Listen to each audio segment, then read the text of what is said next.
ഇന്ന് പകൽക്കാലം നാം ഒരുമിച്ച് ദൈവത്തിൻ്റെ പാദപീഠത്തിൽ ഉപവാസത്തോടെ പ്രാർത്ഥനയോടെ ദൈവമുഖം അന്വേഷിക്കുന്ന ഈ നല്ല പകൽ നമുക്കൊരുമിച്ച് ദൈവമുഖത്തേക്ക് നോക്കാം. ഈ 3 ദിവസം നാം ദൈവസന്നിധിയിൽ ഉപവസിക്കുകയും പ്രാർത്ഥിക്കുകയും ചെയ്യുകയാണല്ലോ.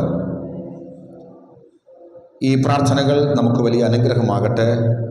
നാം ദൈവസന്നിധിയിൽ കരയുകയും പ്രാർത്ഥിക്കുകയും ചെയ്താൽ ദൈവം നമുക്ക് വേണ്ടി നിശ്ചയമായും പ്രവർത്തിക്കും. Price the Lord. നമ്മുടെ പ്രാർത്ഥനകളൊന്നും വ്യർത്ഥമല്ല. നിശ്ചയമായി ദൈവം പ്രവർത്തിക്കും. നമ്മുടെ കണ്ണൊന്ന് നിറയട്ടെ, ഹൃദയമൊന്ന് തകരട്ടെ. നിശ്ചയമായും കർത്താവിൻ്റെ പ്രവൃത്തി ഉണ്ടാകും. ഏത് വിഷയത്തിനും ദൈവസന്നിധിയിൽ പരിഹാരമുണ്ട്. സ്തോത്രം. നിശ്ചയമായിട്ടും പരിഹാരമുണ്ട്. അങ്ങനെയെങ്കിൽ ഈ 3 ദിവസത്തെ ഉപവാസ പ്രാർത്ഥന നമുക്ക് വളരെ അനുഗ്രഹമാകട്ടെ എന്ന് ഞാൻ പ്രാരംഭ സമയം ആശംസിക്കുകയും പ്രാർത്ഥിക്കുകയും ചെയ്യുന്നു. നാം ഈ ദിവസങ്ങളിൽ പ്രധാനമായിട്ടും ഞാൻ ദൈവസന്നിധിയിൽ പ്രാർത്ഥിക്കുകയും നിങ്ങളോട് ഈ ദിവസങ്ങളിൽ സംസാരിക്കണമെന്ന് തീരുമാനിച്ചപ്പോൾ, അങ്ങനെ ചിന്തിച്ചപ്പോൾ, പ്രാർത്ഥിച്ചപ്പോൾ എനിക്ക് ലഭിച്ച ഒരു നിയോഗം അനുസരിച്ച് നാം ദൈവത്തിങ്കിലേക്ക് തിരിയണം. അതാണ് നമുക്ക് ഏറ്റവും അത്യാവശ്യം. ഈ 3 ദിവസവും ആ ഒരു വിഷയമാണ് നമ്മൾ സംസാരിക്കുന്നത്. ദൈവത്തിങ്കിലേക്ക് തിരിയണം. അവൻ്റെ വിവിധ വിഷയങ്ങൾ, ദൈവത്തിങ്കിലേക്കുള്ള മടങ്ങി വരവ് നമുക്ക് ഏറ്റവും ആവശ്യം അതല്ലേ? അല്ലേ? ആമേൻ. നമ്മുടെ കർത്താവ് നമ്മുടെ കൂടെ ഉണ്ടെങ്കിൽ ഒരു ശത്രുവിനും നമ്മളെ തോൽപ്പിക്കാൻ പറ്റില്ല. ഒരു പ്രതിസന്ധികൾക്കും നമ്മളെ ഭീഷണിപ്പെടുത്താൻ പറ്റില്ല. കർത്താവ് നമ്മുടെ കൂടെ ഉണ്ടെങ്കിൽ നാം അനുഗ്രഹിക്കപ്പെടും. ജീവിതത്തിൽ പലപ്പോഴും നാം ഭാരപ്പെട്ട് നിൽക്കുന്നത് എന്താണെന്ന് ചോദിച്ചാൽ, നിരാശപ്പെടുന്ന എന്താണെന്ന് ചോദിച്ചാൽ, നമുക്ക് ദൈവം കൂടെ ഉണ്ടോ എന്നുള്ളത് ഉറപ്പ് നഷ്ടപ്പെട്ടു. ദൈവം എന്നെ കൈവിട്ടോ എന്ന് നമ്മൾ പലപ്പോഴും ചിന്തിക്കുന്നു. നമ്മുടെ ഈ ജീവിതയാത്രയിൽ ദൈവം നമ്മുടെ കൂടെ ഇല്ലേ എന്ന് നമ്മൾ സംശയിക്കുന്നു. ഈ ഉപവാസ പ്രാർത്ഥന ഉറപ്പുവരുത്താൻ വേണ്ടിയുള്ളതാണ്. Price the Lord. ഉറപ്പാക്കാൻ വേണ്ടിയാണ്. കർത്താവ് ഞങ്ങളുടെ കൂടെ ഉണ്ട്, അവൻ ഞങ്ങളുടെ വലത്തുഭാഗത്തുണ്ട്, അവിടുന്ന് ഞങ്ങളെ കൈവിട്ടിട്ടില്ല. സ്തോത്രം. ഇന്ന് പകൽക്കാലം ആ ഒരു ഉറപ്പ് പ്രാപിക്കാൻ വേണ്ടിയാണ് നാം ഇന്ന് ദൈവസന്നിധിയിൽ അടുത്ത് വരുന്നത്. സ്തോത്രം. ആ ഉറപ്പ് ലഭിച്ചവർ ഭാഗ്യവാന്മാരാണ്. ആ ഉറപ്പ് ലഭിച്ചവർ അനുഗ്രഹിക്കപ്പെട്ടവരാ. അവരൊന്നിനെക്കുറിച്ചും നിരാശപ്പെടില്ല. എന്തുകൊണ്ടാണ് നമുക്ക് ഈ ഉറപ്പൊക്കെ നഷ്ടപ്പെട്ടത്?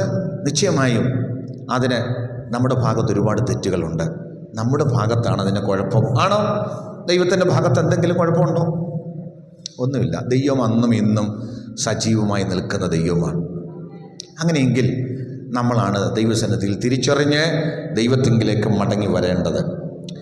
അപ്പോൾ ഇന്ന് ഞാൻ നിങ്ങളോട് സംസാരിക്കുന്ന കാര്യം മടങ്ങി വരുന്നതിനെക്കുറിച്ചുള്ള വിഷയത്തോടുള്ള ബന്ധത്തിൽ, ഞാൻ മടങ്ങി വരണം, ദൈവസന്നിധിയിലേക്ക് എനിക്ക് മടങ്ങി വരേണ്ട ആവശ്യമുണ്ട് എന്ന് നമ്മൾ തിരിച്ചറിയുക എന്നുള്ളതാണ്. ഞാൻ പറഞ്ഞത് മനസ്സിലായോ? എനിക്ക് ദൈവസന്നിധിയിൽ മടങ്ങി വരേണ്ട ആവശ്യമുണ്ട്, നമ്മുടെ സഭയ്ക്ക് കൂടുതൽ ദൈവത്തോട് അടുത്ത് വരേണ്ട ആവശ്യമുണ്ട് എന്ന് ഞാനും നിങ്ങളും തിരിച്ചറിയണം. ആദ്യം ഒരു ആവശ്യകത വന്നെങ്കിലല്ലേ മടങ്ങി വരാൻ പറ്റുള്ളൂ. ഞാൻ ചിന്തിക്കുക, എനിക്ക് മടങ്ങി വരേണ്ട ആവശ്യമൊന്നുമില്ല, ഞാൻ അടുത്ത് തന്നെയാണ് ജീവിക്കുന്നത്, ഞാൻ ദൈവത്തോട് ചേർന്ന് തന്നെയാണ് നിൽക്കുന്നതെന്നുള്ള തോന്നൽ എനിക്കുണ്ടെങ്കിൽ പിന്നെ എനിക്ക് മടങ്ങി വരേണ്ട ആവശ്യം പിടികിട്ടിയോ?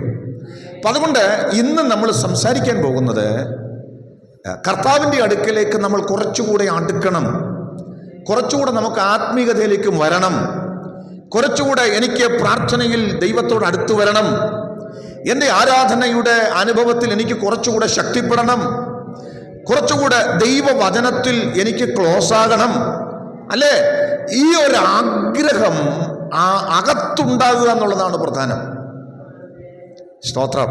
വചനം പറയുന്നത് പോലെ അപ്പത്തിനുള്ള വിശപ്പല്ല, വെള്ളത്തിനായുള്ള ദാഹവുമല്ല, അവിടുത്തെ വചനത്തിന് വേണ്ടിയുള്ള വിശപ്പും ദാഹവും ഞാൻ ദേശത്ത് അയക്കുന്ന നാളുകൾ വരുന്നുവെന്നാണ് കർത്താവ് പറയുന്നത്. അങ്ങനെയെങ്കിൽ ഇന്ന് പകൽ വളരെ ആത്മാർത്ഥമായി നമ്മുടെ ഹൃദയത്തിനകത്ത് ഒരാഗ്രഹമുണ്ടാകട്ടെ. ഞാൻ പറഞ്ഞല്ലോ, ഈ 3 ദിവസക്കാലവും നമ്മൾ സംസാരിക്കുന്നത് കർത്താവിലേക്ക് മടങ്ങി വരിക, ദൈവത്തോട് അടുത്ത് വരിക എന്ന വിഷയമാണ്. അതുകൊണ്ട് നമുക്ക് കുറിവാക്യമായി യോവേൽ പ്രവചനം 2-ാം അധ്യായത്തിൻ്റെ 12-13 വാക്യം. ഇപ്പോഴെങ്കിലും നിങ്ങൾ പൂർണ്ണ ഹൃദയത്തോടും ഉപവാസത്തോടും കരച്ചിലോടും വിലാപത്തോടും കൂടെ എങ്കിലേക്ക് തിരുവീനെന്ന് യഹോവയുടെ അരുളപ്പാട്. ബാക്കി നമുക്ക് പിന്നെ വായിക്കാം മോളെ. ദൈവം യോവേൽ പ്രവാചകൻ മുഖാന്തരം പറയുക, ഇപ്പോഴെങ്കിലും. എന്താ ഈ ഇപ്പോഴെങ്കിലും എന്ന് പറയാൻ കാരണം? അതിനൊരു കാരണമുണ്ട്. ഇസ്രായേലിൻ്റെ അപ്പോഴത്തെ അവസ്ഥ, അവർ തികച്ചും വലിയ പ്രതിസന്ധിയുടെ ആഴത്തിലൂടെ കടന്നു പോവുകയാണ്. Price the Lord. വലിയ പ്രതികൂലത്തിലൂടെ അവർ കടന്നു പോവുകയാണ്. 10-ാം വാക്യം മോളെ, 1-ാം അധ്യായത്തിന്റെ 10-ാം വാക്യം. വയല് ശൂന്യമായി തീർന്നു, ധാന്യം നശിച്ചു, പുതുവീഞ്ഞു വറ്റിയും എണ്ണ ക്ഷയിച്ചും. ഇതാണ് വിഷയം. പ്രതിസന്ധിയുടെ ആഴങ്ങളിൽ പോയിരിക്കുകയാണ്. ഞാനത് വിശദീകരിക്കാം പിന്നീട്.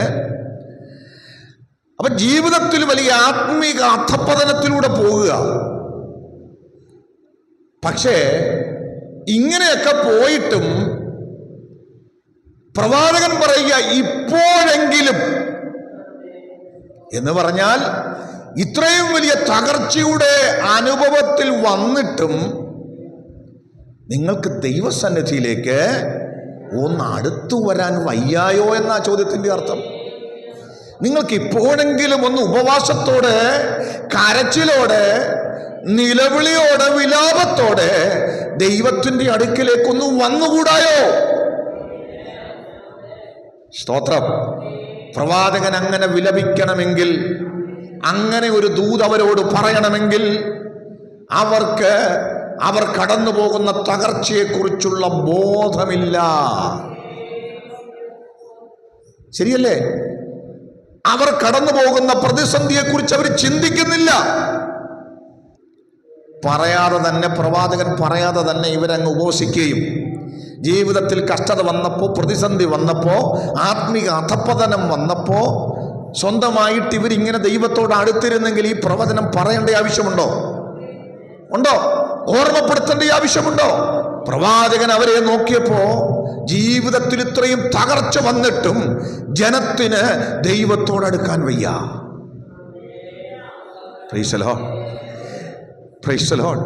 ജീവിതത്തിൽ ഇത്രയും വലിയ പ്രതികൂലത്തിലൂടെ കടന്നു പോയിട്ടും അവർ സ്വയമായി എന്നാൽ ഒന്ന് അടുത്തു കളയാം, എന്നാൽ എൻ്റെ ദൈവത്തിൻ്റെ അടുക്കിലേക്ക് എനിക്കൊന്ന് ചെല്ലാം, ഞാനൊന്ന് ഉപവസിക്കാൻ പോകുക, ഞാനൊന്ന് പ്രാർത്ഥിക്കാൻ പോകുക, ഞാൻ എൻ്റെ ദൈവത്തിന് മുഖമൊന്ന് അന്വേഷിക്കാൻ പോകുക എന്നവർ സ്വയമായി തീരുമാനിക്കുന്നില്ല. തകർച്ചയുടെ നടുവിലും തിരിച്ചറിയാതെ അവർ ജീവിച്ചുകൊണ്ടിരിക്കുക. ഇന്ന് ശരിയാകും, നാളെ ശരിയാകും, പിന്നീട് ശരിയാകുമെന്നൊക്കെ ചിന്തിക്കുക, അല്ലേ? സ്തോത്രം. മറക്കാൻ ശ്രമിക്കുക. ജീവിതത്തിലെ തകർച്ചകളെ അവർ മറക്കുക, പ്രതിസന്ധികളെ അവർ മറക്കുക. Praise the lord. ശാശ്വതമായി ഇതിനൊരു പരിഹാരം വേണമെന്ന് അവർ ആഗ്രഹിക്കുന്നില്ല. നമ്മുടെ നാട്ടുഭാഷയെ പറഞ്ഞാൽ ഇരുട്ടുകൊണ്ട്, കേട്ടിട്ടുണ്ടോ? ഇരുട്ടുകൊണ്ട് ഓട്ട അടയ്ക്കുന്നത് പോലെ ഇവരിതാ മുന്നോട്ട് പോയിക്കൊണ്ടിരിക്കുകയാണ്. അവിടെ ഈ ദൂത്, ഈ കാഴ്ച കണ്ടിട്ട് പ്രവാചകൻ ദൈവസന്നിധിയിൽ നിന്ന് ദൂത് പ്രാപിച്ചു വിളിച്ചു പറയുക, അയ്യോ ജനമേ, ഇപ്പോഴെങ്കിലും നിങ്ങൾ പൂർണ്ണ ഹൃദയത്തോടും വിലാപത്തോടും ഉപവാസത്തോടും കരച്ചിലോടും കൂടെ എങ്കിലേക്ക് തിരുവീൻ. ഇന്ന് പകൽ അതേ ദൂത്, ഈ ഉപവാസ പ്രാർത്ഥനയുടെ പ്രാരംഭ ദിവസം ഞാൻ ആത്മാവിൽ നിങ്ങൾക്ക് കൈമാറുക. ജീവിതത്തിലെ തകർച്ചയുടെ നടുവില്, പ്രതിസന്ധിയുടെ നടുവില്, പ്രശ്നത്തിന് നടുവില് ഇതങ്ങ് തന്നെ മാറുമെന്ന് ചിന്തിക്കാതെ, ഇത് നാളെ പരിഹരിക്കുമെന്ന് ചിന്തിക്കാതെ, ഇതെങ്ങനെയെങ്കിലുമൊക്കെ കഴിയുമെന്ന് ചിന്തിക്കാതെ, ഒന്ന് കരച്ചിലോടെ, വിലാപത്തോടെ, ഉപവാസത്തോടെ, പൂർണ്ണ ഹൃദയത്തോടെ, നിലവിളിയോടെ ദൈവസന്നിധിയിലേക്കൊന്ന് തിരിയാമെങ്കിൽ, ഒന്നടുത്ത് ചെല്ലാമെങ്കിൽ, ഹല്ലേലൂയ, ഹല്ലേലൂയ. പറയാ, നിങ്ങളുടെ ഹൃദയങ്ങളെ ഒന്ന് കീറിക്കൊണ്ട് ചെല്ലാമെങ്കിൽ, നിങ്ങളൊന്ന് അടുത്തു ചെല്ലാമെങ്കിൽ, പ്രവാചകൻ പറയുന്നുണ്ട്, നിങ്ങൾ സേവിക്കുന്ന ദൈവം കൃപയും കാരുണയും ദീർഘക്ഷമയും മഹാദയയുമുള്ളവനല്ലോ. ഇന്ന് പകൽക്കാലം എന്തിനാ ഈ അടുത്തു വരാൻ പറഞ്ഞതെന്നറിയാമോ? നീ അടുത്തു ചെല്ലാൻ ആഗ്രഹിച്ചാൽ കൃപ കാണിക്കാൻ മനസ്സുള്ളൊരു ദൈവം ജീവിക്കുന്നു. വിശ്വസിക്കുന്നവർ സ്തോത്രം ചെയ്താട്ടെ. നീ എത്രയൊക്കെ കരഞ്ഞാലോ, നിന്റെ വിഷമം എത്രയൊക്കെ കണ്ടാലോ മനസ്സലിയാത്ത മനുഷ്യരുണ്ട്. ഇവിടുത്തെ ഗവൺമെന്റിന് ഒരുപക്ഷെ മനസ്സലിഞ്ഞെന്ന് വന്നേക്കില്ല, അല്ലെ? ഇവിടുത്തെ ഗവൺമെന്റിന് ഒരുപക്ഷെ മനസ്സലിയുകയില്ല. നമ്മൾ എത്ര കരഞ്ഞാലും അവർ പറയും ഞങ്ങൾക്ക് നിയമം, അല്ലേ? നിങ്ങൾ എത്ര നിലവിളിച്ചാലും ആളുകൾ പറയും ഇതൊന്നും ഞങ്ങൾക്ക് ബാധകം അല്ല. സ്തോത്രം. ഇതൊന്നും കണ്ടാൽ ഞങ്ങളുടെ മനസ്സ് അലിയത്തില്ല. പക്ഷേ ഇന്ന് ഞാൻ നിങ്ങളോടൊരു ദൂത് പറയാ, നിന്റെ വിഷമം കണ്ട് കൂട്ടുകാർക്ക് മനസ്സലിയത്തില്ലായിരിക്കാം, സഹപ്രവർത്തകർക്ക് കണ്ണെന്നറിയത്തില്ലായിരിക്കാം. പക്ഷെ മഹാദൈവം കരുണയുമുള്ള ഒരുവൻ മുകളിൽ നിന്ന് നോക്കുന്നുണ്ട്.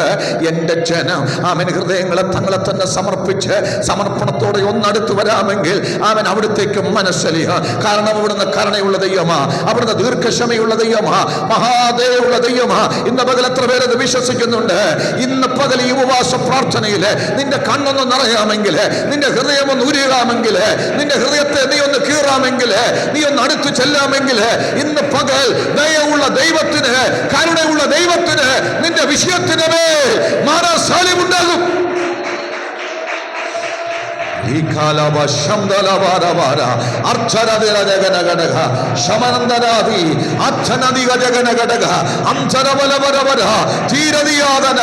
യേശുവിന്റെ അധികാരമുള്ള നാമത്തില് ഇന്ന് പകൽക്കാലം ഞങ്ങൾ അടുത്തു വരികയാ.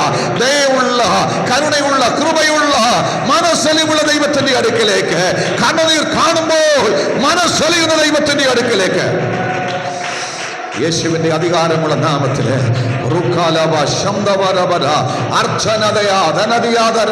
യേശുവിന്റെ നാമത്തില് ആത്മാവിൽ ഞാൻ ദൂത് പറയുക.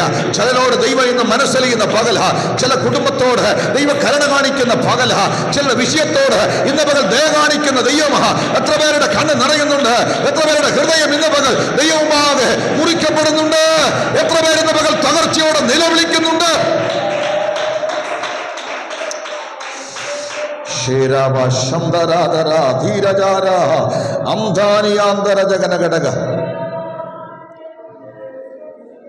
പ്രവാചകൻ പറയുക, ഇപ്പോഴെങ്കിലും നിങ്ങൾ ദൈവസന്നിധിയിലേക്കൊന്ന് തിരിയുക. പക്ഷെ ജനത്തിന് കാര്യങ്ങളെക്കുറിച്ച് വലിയ ബോധ്യം ഇല്ല, അവർക്ക് ബോധ്യമില്ല. പ്രാർത്ഥിക്കുന്നുണ്ടോ എന്ന് ചോദിച്ചാൽ പ്രാർത്ഥിക്കുന്നുണ്ട്. നമ്മളൊക്കെ എന്ത് ചെയ്യുന്നുണ്ട്? നിങ്ങളൊക്കെ പ്രാർത്ഥിക്കുന്നുണ്ട് കേട്ടോ. നിങ്ങളെ ആരെയും ഞാൻ കുറ്റം പറയാൻ വേണ്ടി എടുത്ത വചനമല്ല, ആത്മാവിടപെട്ടതാ. നമ്മളൊക്കെ കരയുന്നുണ്ട്, പ്രാർത്ഥിക്കുന്നുണ്ട്. പക്ഷേ തിരുവെഴുത്ത് പറയുന്നത് സ്തോത്രം പോരാ. ഹല്ലേലൂയ. അവിടെ എഴുതിയിരിക്കുന്ന പദങ്ങളൊക്കെ നിങ്ങൾ കേട്ടോ. നിങ്ങൾ പൂർണ്ണ ഹൃദയത്തോടെ, പലപ്പോഴും നാം ദൈവസന്നിധിയിൽ കരയുന്നുണ്ട്, നിലവിളിക്കുന്നുണ്ട്. പക്ഷേ നമ്മുടെ ഹൃദയം പൂർണ്ണമല്ല, പൂർണ്ണ ഹൃദയത്തോടല്ല. സ്തോത്രം, സ്തോത്രം. അർത്ഥമനസ്സോടെയാ. പൂർണ്ണമായിട്ട് ദൈവസന്നിധിയിൽ വിഷയമൊന്ന് സമർപ്പിക്കാൻ പറ്റുന്നില്ല, ഹൃദയമൊന്ന് ഏൽപ്പിച്ചു കൊടുക്കാൻ പറ്റുന്നില്ല. ഇന്ന് പകൽക്കാലം ദൈവം നിന്റെ വിഷയത്തിൽ പ്രവർത്തിക്കണമെങ്കിൽ പൂർണ്ണ ഹൃദയത്തോടെ ദൈവസന്നിധിയിൽ അടുത്ത് ചെല്ലണം. ഇന്ന് പകൽക്കാലം മറ്റെല്ലാ ചിന്തകളും വിട്ട്, മറ്റെല്ലാ വിചാരങ്ങളും വിട്ട് ഇന്ന് പകൽ ദൈവത്തിൽ മാത്രമായി ഹൃദയത്തിൽ അർപ്പിക്കുന്ന ഒരു അനുഭവം ഈ രാവിലെ നിങ്ങൾക്ക് വെളിപ്പെടാമെങ്കിൽ നിന്റെ ഹൃദയത്തിൽ മറ്റൊന്നിനും ഇനി ഇടമില്ല കേട്ടോ. ഇന്ന് പകൽ നിന്നെ അലട്ടുന്ന വിഷയം പോലും ആ ഹൃദയത്തിനകത്തില്ല, മാറുക. പകരം ഇന്ന് പകൽ നിന്റെ അകത്ത് ഒറ്റ ചിന്ത മാത്രം, എനിക്ക് വേണ്ടി പ്രവർത്തിക്കുന്ന ഒരു ദൈവമുണ്ട്. ജീസസ്. നമ്മുടെ ഹൃദയം അങ്ങനെ പൂർണ്ണമായി കൊടുക്കാൻ നമുക്ക് വലിയ പ്രയാസമാണ്. ഈ ദിവസങ്ങളിൽ അതിന് നമുക്ക് ഇടയായാൽ പരിശുദ്ധാത്മാവ് അത്ഭുതങ്ങൾ ചെയ്യും. പൂർണ്ണ ഹൃദയത്തോടും, ഹല്ലേലൂയ, അവിടെ പറയുക, ഉപവാസത്തോടും. ദിവസങ്ങളിൽ നമ്മൾ ഉപവസിക്കുക. ഈ ദിവസങ്ങൾ ഉപവാസ പ്രാർത്ഥന. എനിക്കറിയാം, ശാരീരികമായിട്ടുള്ള പ്രശ്നങ്ങളുള്ളവർക്ക് പൂർണ്ണമായി ഉപവസിക്കാൻ പലപ്പോഴും പറ്റില്ല. ഇന്ന് പകൽക്കാലം ഞാൻ നിങ്ങളോട് ഭക്ഷണം വെടിഞ്ഞിരിക്കുന്നതിൻ്റെ കാര്യം മാത്രമല്ല പറയുന്നത്, ചേർന്ന് വസിക്കുക എന്ന് പറയും. അതാ പ്രധാനം. ഉപവസിക്കുക എന്ന് പറഞ്ഞാൽ അതിൻ്റെ അർത്ഥം എന്താ? ചേർന്ന് വസിക്കുക.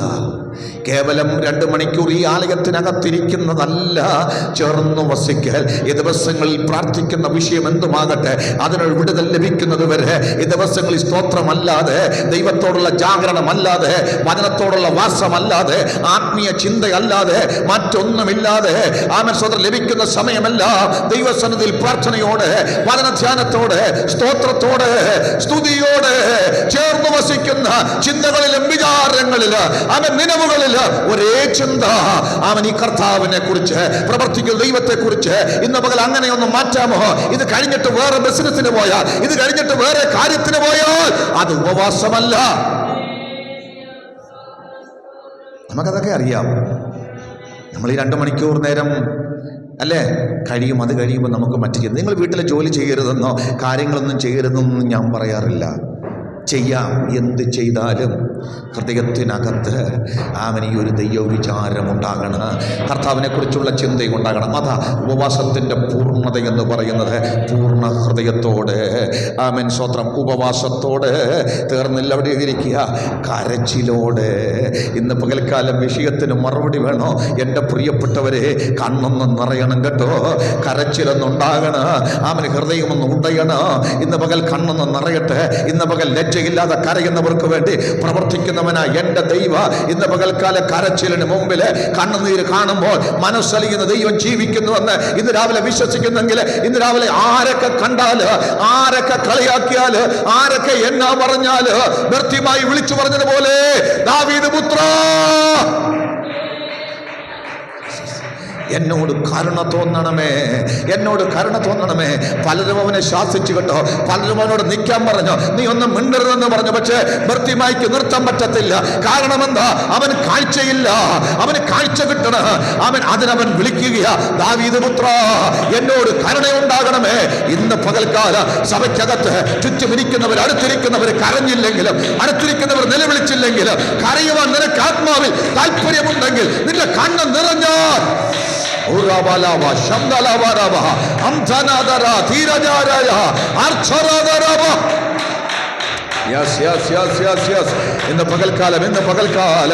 പകൽക്കാല കണ്ണ് നിറയട്ടെ, ഹൃദയം നിറയട്ടെ.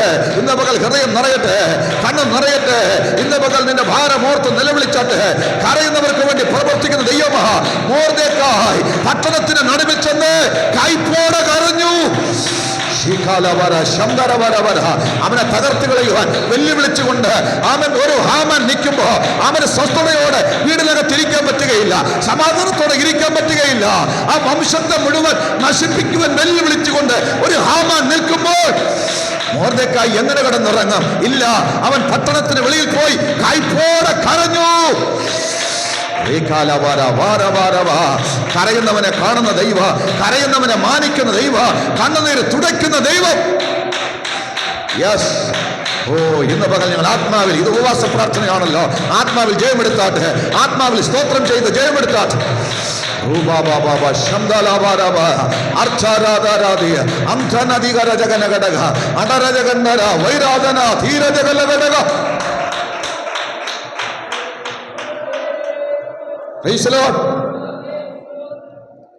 കരച്ചിലോടെ അല്ലേ?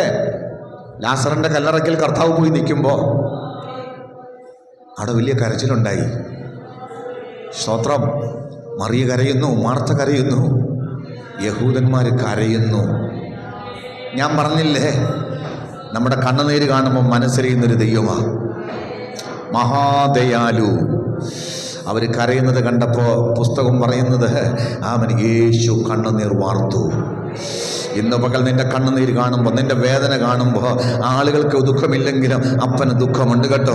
നിന്റെ ഇന്നത്തെ പ്രതിസന്ധിയിൽ എൻ്റെ അപ്പന് ദുഃഖമുണ്ട്. നീ ഇന്ന് അനുഭവിക്കുന്ന കഷ്ടതയുടെ ആഴത്തിൽ ആളുകൾക്ക് ആർക്കും ദുഃഖമില്ലെങ്കിലും എൻ്റെ അപ്പന് ദുഃഖമുണ്ട്. അവൻ്റെ മനസ്സിന്ന് പകൽക്കാല നിറയുക. എന്തിനാ യേശു മനുഷ്യനായി ഭൂമിയിലേക്ക് വന്നതെന്നറിയാമോ? ആമൻ സ്വത്രം. സ്വർഗത്തിൽ ദൈവമായി പിതാവിന്റെ വലതുഭാഗത്തിരുന്ന ദൈവപുത്രനെ അല്ലേ, ആമൻ സ്വത്രം. ദൈവത്തോടുള്ള സമത്വം മുറുകെ പിടിച്ചു കൊല്ലണമെന്ന് വിചാരിക്കാതെ ദാസരൂപം എടുത്തത് എന്തിനാ? വേഷത്തിൽ മനുഷ്യനായി വിളങ്ങിയത് എന്തിനാ? എന്തിനാ? നാം അനുഭവിക്കുന്നതെല്ലാം അനുഭവിക്കാനും കൂടാ. നിന്റെ രോഗം, നിന്റെ വിശപ്പ്, നിന്റെ ദാഹം, നിന്റെ സാമ്പത്തിക തകർച്ച, നിന്റെ ഇല്ലായ്മ, നിന്റെ ജീവിതത്തിലെ തകർച്ച, ഇതെല്ലാം ഒന്ന് അനുഭവിക്കാനാ. അതുകൊണ്ട് ഞാനൊരു കാര്യം പറയാം, ഇന്ന് നാം അനുഭവിക്കുന്ന എല്ലാ പ്രശ്നങ്ങളും കർത്താവിനറിയാം. സ്തോത്രം. പാപമൊഴികെ സകലത്തിലും പരീക്ഷിക്കപ്പെട്ടവൻ. സ്തോത്രം, സ്തോത്രം. ദൈവത്തിനറിയാം. ഇല്ലായ്മ ദൈവത്തിനറിയാം. ദാരിദ്ര്യം ദൈവത്തിനറിയാം. യേശുവിനറിയില്ലേ? സ്തോത്രം. വിശപ്പറിയില്ലേ? വിശപ്പൊക്കെ അറിഞ്ഞ ഒരു കർത്താവിനെയാണ് നമ്മൾ സേവിക്കുന്നത്. അങ്ങനെയെങ്കിൽ ഇന്ന് പകൽ നിങ്ങൾക്ക് വേണ്ടി കർത്താവ് കരയുകയാണ്. കരഞ്ഞു തുടങ്ങിയെങ്കിൽ ഒരു കാര്യം, കർത്താവ് നിനക്ക് വേണ്ടി കരഞ്ഞാൽ സ്തോത്രം, ഏത് പ്രതിസന്ധിക്കും പരിഹാരം വരും. ഇനി ഒരിക്കലും നടക്കത്തില്ലെന്ന് പറഞ്ഞ വിഷയത്തിന് പരിഹാരമുണ്ടായി. യേശു കണ്ണുനീർ വാർത്തുവെന്ന് അവിടെ എഴുതിയിട്ടുണ്ട്. എന്താ സംഭവിച്ചത്? അവൻ്റെ കണ്ണിൽ നിന്ന് കണ്ണുനീര് വീണപ്പോൾ ഒരു കാര്യം ഓർത്തോ, അവൻ കരഞ്ഞെങ്കിൽ അവൻ ബലഹീനനല്ല. അയ്യോ ഇനി എനിക്കിത് പറ്റത്തില്ല, ഞാനും നിങ്ങളുടെ കൂടെ നിന്ന് കരയാമെന്നല്ല. അവൻ കരഞ്ഞിട്ടുണ്ടെങ്കിൽ അവൻ അടുത്തായി ചിലത് ചെയ്യാൻ പോകുകയാ. എന്താ സംഭവിച്ചത്? ആമേൻ. സ്തോത്രം. കർത്താവ് അവിടെ നിന്നില്ല. അവൻ വിളിച്ചു പറഞ്ഞു, ലാസറേ പുറത്തു വരിക. വിശ്വസിക്കുന്നവരെ കരങ്ങളെ തട്ടി ദൈവത്തിന് നന്ദി പറഞ്ഞാട്ടെ. ഇന്ന് പകൽ കർത്താവ് ഈ ദിവസങ്ങളിൽ ചിലത് കൽപ്പിക്കുകയാ. ഈ ദിവസങ്ങളിൽ ചിലത് കൽപ്പിക്കുകയാ. അസാധ്യമെന്ന് പറഞ്ഞത്, അസാധ്യമെന്ന് പറഞ്ഞത് ഈ ഉപവാസ പ്രാർത്ഥനയിൽ പരിശുദ്ധാത്മാവിൽ ഞാൻ ദൂത് പറയുക. അസാധ്യമെന്ന് ജനം വിധി എഴുതിയത് ദൈവം ചിലത് ചെയ്യാൻ പോകുക. വിശ്വസിച്ച് ഏറ്റെടുത്ത് ഇന്ന് രാവിലെ എത്ര പേർ സ്തോത്രം ചെയ്യും? Yes, yes, yes, yes, yes, yes, yes, yes, yes, yes, yes. Shara ra ba ba ba ba shamthara ra ba ba ba ba ba. Archana ra ba shamthara da da da da. Udamana ga da ga re ga re ga re ga re ga.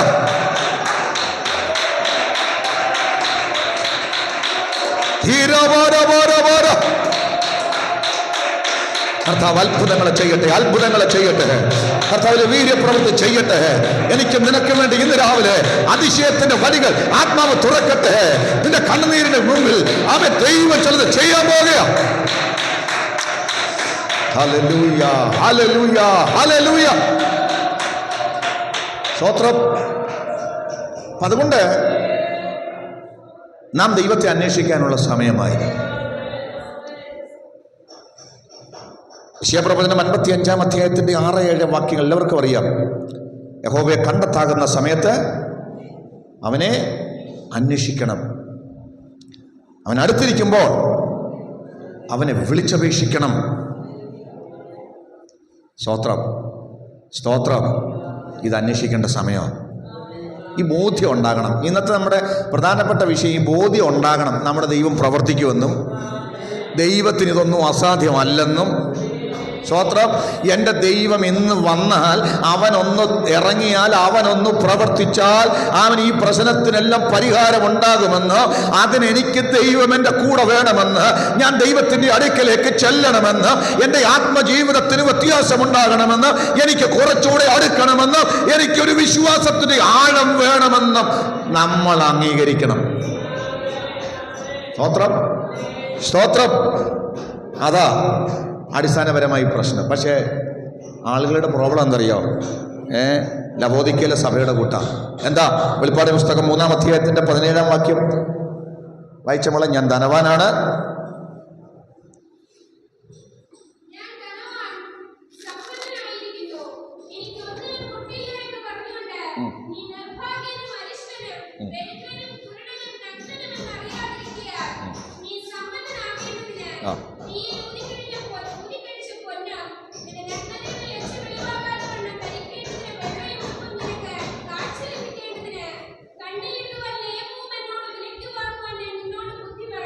ആമേൻ.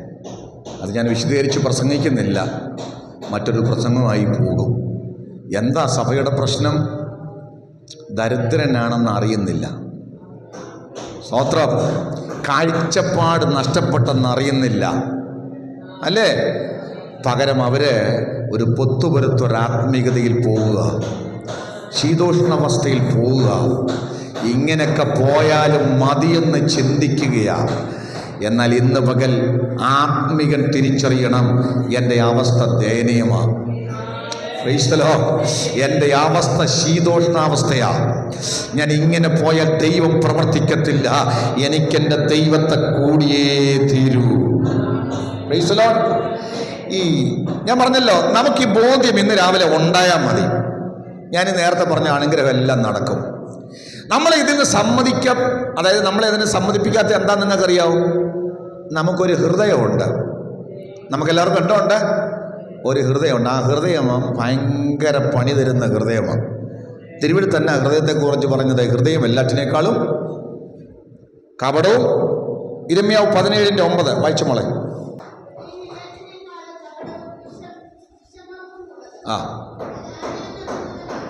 കണ്ടോ, ഹൃദയം എല്ലാറ്റിനേക്കാളും കപടവും വിഷമവും ഉള്ളത്. അത് ആരാഞ്ഞറിയുന്നവൻ ആര്? ഇപ്പൊ നമ്മുടെ ഹൃദയത്തിനകത്ത് കപടതയുണ്ട്. ഹൃദയം നമ്മളെ കബളിപ്പിക്കും. എന്തോ പറഞ്ഞ് കബളിപ്പിക്കുന്നറിയോ? നിനക്ക് കുഴപ്പമൊന്നും ഇല്ല, നിന്റെ ആത്മീയമൊക്കെ പക്കയാന്ന് പറയും. ഇത്രയൊക്കെ പ്രാർത്ഥിച്ചാൽ മതിയെന്ന് പറയും, അല്ലേ? ഇത്രയൊക്കെ ആത്മീയം മതി. ഇങ്ങനെയൊക്കെ ഉണ്ടെങ്കിലും കാര്യങ്ങളൊക്കെ അങ്ങ് നടന്നു പോകും. Praise the lord. അപകടമാകട്ടോ. വിശ്വസിക്കരുത്. ഈ വഞ്ചനയിൽ വിശ്വസിക്കല്ലേ. ഇല്ല, ഇന്ന് പകൽക്കാലം തിരിച്ചറിയണം, ഇത് ഹൃദയം അല്ലേ അവൻ നമ്മളെ എന്ത് ചെയ്യുന്നതാ? തെറ്റിദ്ധരിപ്പിക്കുന്നതാ. ഏത് ഹൃദയം എന്നറിയാമോ? മാനസാന്തരമില്ലാത്ത ഹൃദയമാണ്. ഇന്ന് പകൽ ചോദിച്ചോണം. നിഷ്കളങ്കമായ ഒരു ഹൃദയം, നിർമ്മലമായ ഒരു ഹൃദയം, മനസാക്ഷി കുത്തുള്ളൊരു ഹൃദയം, പാപം ചെയ്യുമ്പോൾ കുറ്റം പറയുന്ന, കുറ്റം വിധിക്കുന്ന ഒരു ഹൃദയം ഇന്ന് പകൽ ദൈവത്തോട് ചോദിച്ചു വെച്ചാൽ ആ ഹൃദയം പറയുക, അയ്യോ ഇങ്ങനെ പോരാ. ആമേൻ, സ്വന്തം ദൈവത്തോട് അടുക്കണം. ഹല്ലേലൂയ. നമുക്കറിയാം, ഒരു മനുഷ്യൻ, സദൃശവാക്യത്തിലെ വാക്യമുണ്ട്, ഒരു മനുഷ്യനെ തൻ്റെ വഴിയിൽ പ്രസാദം തോന്നുന്നു, അതിൻ്റെ അവസാനമോ മരണവഴികൾ അത്ര, അല്ലേ? ബാക്കിയില്ലേ? സദൃശ്യം 14:12 വായിച്ച മോളെ. ഇപ്പൊ തോന്നലുകളാ. ചിലപ്പോൾ ഒരു വഴി മനുഷ്യന് ചൊവ്വായി തോന്നും. സ്തോത്രം. നമുക്ക് നല്ലതാണെന്ന് തോന്നുന്ന വഴികളൊന്നും നല്ലതല്ല. ദൈവത്തിന് നല്ലതാണെന്ന് തോന്നുന്ന വഴിയിലൂടെ പോകണം. ഒരാമൻ പറഞ്ഞാട്ട്, കാര്യങ്ങൾക്ക് പരിഹാരത്തിന് മനുഷ്യന് പല വഴികളുണ്ട്. സ്തോത്രം. ജീവിതത്തിൽ പരാജയപ്പെട്ടത് എന്തുകൊണ്ടാണെന്നറിയാമോ? ആമേൻ, നമ്മുടെ വഴികൾ പ്രശ്നമായതാ. ഇന്ന് പകൽക്കാലം നമുക്ക് താൽക്കാലിക ലാഭത്തിന് വേണ്ടി പല വഴികൾ തോന്നും. ശരിയാണോ? അന്നരത്തെ സൗകര്യത്തിന്, അന്നരത്തെ ലാഭത്തിന്, അന്നരത്തെ താല്പര്യത്തിനൊക്കെ പല വഴികളിലൂടെ സഞ്ചരിക്കുന്നവരാ, പല ചിന്തകളിലൂടെ പോകുന്നവരാ ഞാനും നിങ്ങളും. പക്ഷേ ഇന്ന് പകൽ തിരിച്ചറിയണം, അതൊന്നും ശരിയായ വഴിയല്ല. കാരണം ആ വഴിയുടെ അവസാനം അറിയാവുന്നവൻ ദൈവമാ. എന്നാൽ ഇന്ന് പകൽ ശാശ്വതമായ വഴിയിലൂടെ നടത്തുന്ന ഒരുവനുണ്ട്. കർത്താവിനോട് പറയണം, എൻ്റെ വഴിയെല്ലാം പ്രശ്നമാ, എൻ്റെ സൊല്യൂഷൻസ് ഒന്നും ശരിയല്ല, ഞാൻ കണ്ടെത്തുന്ന പരിഹാരങ്ങൾ ശരിയല്ല. മനുഷ്യന്റെ ഏറ്റവും വലിയ തകർച്ച, പ്രശ്നം വരും, മനുഷ്യൻ തന്നെ അതിന് പരിഹാരം കണ്ടുപിടിക്കും. ശരിയാണോ? മനുഷ്യന്റെ ഏറ്റവും വലിയ പരാജയം അതാ. പ്രതിസന്ധി വരുമ്പോൾ, പ്രശ്നം വരുമ്പോൾ മനുഷ്യൻ തന്നെ എന്ത് ചെയ്യും? പോക്ക് വഴി കണ്ടുപിടിക്കും. അങ്ങനെ ചെയ്യാം, ഇങ്ങനെ ചെയ്യാം, അങ്ങനെ പോകാം, ഇങ്ങനെ പോകാം, അങ്ങനെ വരാം, ഇങ്ങനെ വരാം. പക്ഷേ തിരുവെഴുത്ത് പറയുന്നു, അതിൻ്റെ അവസാനം വലിയ ഡേഞ്ചറാ, അപകടമാ. പക്ഷേ ദൈവത്തിന് ചില വഴികളുണ്ട് കേട്ടോ. എത്ര പേരെന്ന് വിശ്വസിക്കുന്നുണ്ട് എനിക്കറിയാം വയ്യ. നിന്റെ പ്രശ്നത്തിൻ്റെ പരിഹാരത്തിന് ദൈവത്തിന് ചില വഴികളുണ്ട്. അത്തവർക്ക് സന്തോഷമുണ്ട്. അനുഗ്രഹം പ്രാപിക്കാൻ ദൈവത്തിന് ചില വഴികളുണ്ട്. തടസ്സം മാറാൻ ദൈവത്തിന് ചില വഴികളുണ്ട്. പ്രശ്നത്തിന് പരിഹാരം വരാൻ ദൈവത്തിന് ചില വഴികളുണ്ട്. ആ വഴികളാണ് ശരിയായ വഴികൾ. ആമേൻ. സ്വന്തം തിരുവെഴുത്ത് പറയുന്നു, അവർ പാർക്കണ്ടക്ക പട്ടണത്തിൽ ചെല്ലേണ്ടതിന് അവനവരെ ചൊവ്വയുള്ള വഴിയിൽ നടത്തി. ദൈവം നടത്തിയ വഴിയാ. അതിന് മുമ്പിൽ ഒരുപക്ഷെ അവൻ മരുഭൂമി കണ്ടേക്ക, അതിന് മുമ്പിൽ ചെങ്കടൽ കണ്ടേക്ക, അതിന് മുമ്പിൽ ദൈവം നടത്തുന്ന വഴിയില് അല്ലെ കയ്പ്, അല്ലെ മാറയുടെ അനുഭവം ഉണ്ടായേക്കാം. പക്ഷെ വഴി ദൈവത്തിന്റെ ആണെങ്കിൽ അതങ്ങ് കനാനിലെത്തും. സ്തോത്രം ചെയ്യുമോ? നമ്മുടെ വഴി അപകടമാ, നമ്മുടെ പദ്ധതികൾ അപകടമാ. നമ്മുടെ ഷോർട്ട് കട്ടുകളെല്ലാം അപകടമാണ്. അതുകൊണ്ട് ദൈവത്തിൻ്റെ വഴിയിലേക്ക് വരണം. അതിന് നാം ദൈവത്തോടെടുക്കണം. ദൈവത്തിൻ്റെ വഴി മനസ്സിലാകണമെങ്കിൽ നമ്മുടെ ഈ നടപ്പ് പോരാ. ഹൃദയം പറയുന്നതനുസരിച്ച് നടന്നാൽ പോരാ. നമ്മുടെ മനസ്സിൽ തോന്നുന്ന പോലെ ജീവിച്ചാൽ പോരാ. ദൈവവുമായിട്ട് വളരെ അടുപ്പമുണ്ടാകണം. ദൈവവുമായിട്ട് അടുപ്പമുണ്ടാകണം. വചനവുമായിട്ട് അടുപ്പമുണ്ടാകണം. അവിടെയാ ദൈവത്തിൻ്റെ വഴി വെളിപ്പെടുന്നത്. വിശ്വസിക്കുന്നവർക്ക് ഇന്ന് പകൽ ഒന്ന് സ്തോത്രം ചെയ്യാം. ഹല്ലേലൂയ. ഞാൻ പറഞ്ഞല്ലോ, ദൈവത്തിന് നിങ്ങളെക്കുറിച്ച് ചില വഴികളുണ്ട്. നിങ്ങളുടെ കുടുംബത്തെക്കുറിച്ച് ചില പദ്ധതികളുണ്ട്. തിരുവെഴുത്ത് പറയുന്നത് പോലെ നിങ്ങളുടെ വിചാരങ്ങളല്ല എൻ്റെ വിചാരങ്ങൾ, നിങ്ങളുടെ പദ്ധതികളല്ല എൻ്റെ പദ്ധതികൾ, നിങ്ങളെക്കുറിച്ചുള്ള എൻ്റെ പദ്ധതികൾ ആമേൻ അത് ആർക്കും അറിയത്തില്ല. അത് ഉന്നതമായ പദ്ധതികളാണ്, ഉയർന്ന വഴികളാണ്. തലമുറയെക്കുറിച്ച് ഭാരപ്പെടുന്നവരെ, ആമേൻ ജീവിതത്തെക്കുറിച്ച് ഭാരമനുഭവിക്കുന്നവരെ, നാളെയെക്കുറിച്ച് ഭാരപ്പെടുന്നവരെ ഞാൻ നിങ്ങളോട് വിളിച്ചു പറയുന്നു, ദൈവം നിങ്ങൾക്ക് വേണ്ടി വഴിയൊരുക്കുന്നവനാ. അത്ര പേരുന്ന പകൽ ആത്മാവിൽ വിശ്വസിക്കുന്നു. വിശ്വസിക്കുന്നെങ്കിൽ ആ കരങ്ങളെ തട്ടി ഒന്ന് സ്തോത്രം ചെയ്താട്ടെ. എന്ന് വിശ്വസിച്ച് പറയണ, എനിക്ക് എൻ്റെ വഴി വേണ്ട, എൻ്റെ പദ്ധതി വേണ്ട, എൻ്റെ പ്ലാനുകൾ വേണ്ട, എൻ്റെ പദ്ധതി പ്രകാരം എനിക്ക് നടക്കണ്ട. എൻ്റെ കർത്താവിൻ്റെ വഴി പ്രകാരം, എൻ്റെ കർത്താവിൻ്റെ വഴിയിലൂടെ എനിക്ക് നടക്കണമെന്ന് പറഞ്ഞ് ഇന്ന് പകൽ ആരൊക്കെ ഏൽപ്പിച്ചു കൊടുക്കുമോ അവരുടെ ജീവിതത്തിൽ ദൈവത്തിൻ്റെ വഴികൾ വെളിപ്പെട്ടു വരും. Jesus, Jesus, Jesus. Hallelujah, hallelujah. യോസഫിനൊരു ആഗ്രഹം ഉണ്ടായിരുന്നു, കാരാഗൃഹത്തിൽ കിടക്കുമ്പോൾ എത്രയും പെട്ടെന്ന് ഒന്ന് പുറത്ത് വരണം, അല്ലേ? അപ്പക്കാരുടെ പ്രമാണിയും പാനപാത്രവാഹകനോടുണ്ടായിരുന്നു. സ്വപ്നത്തിന് അർത്ഥമൊക്കെ പറഞ്ഞു കൊടുത്തു. പാനപാത്രവാഹകൻ രക്ഷപ്പെട്ട് കൊട്ടാരത്തിലെത്തി. ചെല്ലുന്നതിന് മുമ്പ് യോസഫ് പറഞ്ഞു, അവിടെ ചെല്ലുമ്പോഴേ എൻ്റെ കാര്യം ഒന്ന്. സ്വാഭാവികമായിട്ടും നമുക്കെല്ലാവർക്കും ഇങ്ങനെ പല വഴികൾ തോന്നും. പക്ഷേ ദൈവത്തിൻ്റെ വഴി അതല്ല. ഇതൊന്നും ദൈവത്തിൻ്റെ വഴിയല്ല. അതുകൊണ്ട് ദൈവം ചില വഴി അങ്ങ് അടയ്ക്കും. അത് ദൈവമക്കളോടുള്ള ബന്ധത്തിൽ, തന്നെ സ്നേഹിക്കുന്നവരോടുള്ള ബന്ധത്തിൽ ദൈവം ചില വഴികളൊക്കെ അടയ്ക്കും. മനസ്സിലാവുന്നവരുണ്ടോ? എന്നാൽ ചിലരുടെ വഴി അവരുടെ ഇഷ്ടത്തിന് ചിലപ്പോൾ അങ്ങ് വിടും. കാരണം നമ്മൾ നേരത്തെ പറഞ്ഞു, അതിൻ്റെ അവസാനം അപകടമാണ്, മരണവഴികളാണ്. പക്ഷേ യോസഫിൻ്റെ കാര്യത്തിൽ ദൈവം അങ്ങനെ അങ്ങ് വിടാൻ തീരുമാനിച്ചിട്ടില്ല. ദൈവം പറഞ്ഞു, ഇവൻ്റെ കാര്യത്തിൽ എൻ്റെ പദ്ധതികൾ നടക്കണം. വിശ്വസിക്കുന്നുണ്ടോ? കാരണം അവൻ എന്നെ ആശ്രയിച്ചു വന്നിരിക്കുന്നവനാ. ഇവനൊരാത്മികനാ. ഇന്ന് പകൽ നിങ്ങളൊരാത്മികരാണെങ്കിൽ, പ്രാർത്ഥിക്കുന്നവരാണെങ്കിൽ, ദൈവത്തോട് അടുത്ത് വസിക്കാൻ നിങ്ങൾക്ക് താല്പര്യമുണ്ടെങ്കിൽ അവൻ ആകാത്ത വഴികളെല്ലാം ദൈവം അടയ്ക്കും. വിശ്വസിക്കുന്നെങ്കിൽ നിങ്ങൾക്ക് സ്തോത്രം ചെയ്യുക. ഇന്ന് പകൽ നിങ്ങൾ തകർച്ചയിലേക്ക് പോകാൻ സാധ്യതയുള്ള വഴികൾ, നിങ്ങൾ വീണുപോകാൻ സാധ്യതയുള്ള വഴികൾ, നിങ്ങളുടെ ജീവിതത്തിൽ പ്രതിസന്ധി വെളിപ്പെട്ടു വരുവാൻ സാധ്യതയുള്ള വഴികൾ, നിങ്ങൾ ദൈവത്തോട് ചേർന്ന് നടന്ന് തമ്പുരാൻ അതൊക്കെ ബ്ലോക്ക് ചെയ്യുക. കാരണം ആ വഴിയിലൂടെ നീ പോയാൽ തകരുമെന്ന് ദൈവത്തിനറിയാം. ആ വഴിയിലൂടെ നീ പോയാൽ ദൈവം ഉദ്ദേശിക്കുന്ന സ്ഥലത്ത് നിങ്ങൾ എത്തത്തില്ലെന്ന് ദൈവത്തിന് അറിയാവുന്നത് കൊണ്ട് അത്തരം വഴികളെ ദൈവം ബ്ലോക്ക് ചെയ്യും. സ്തോത്രം, സ്തോത്രം.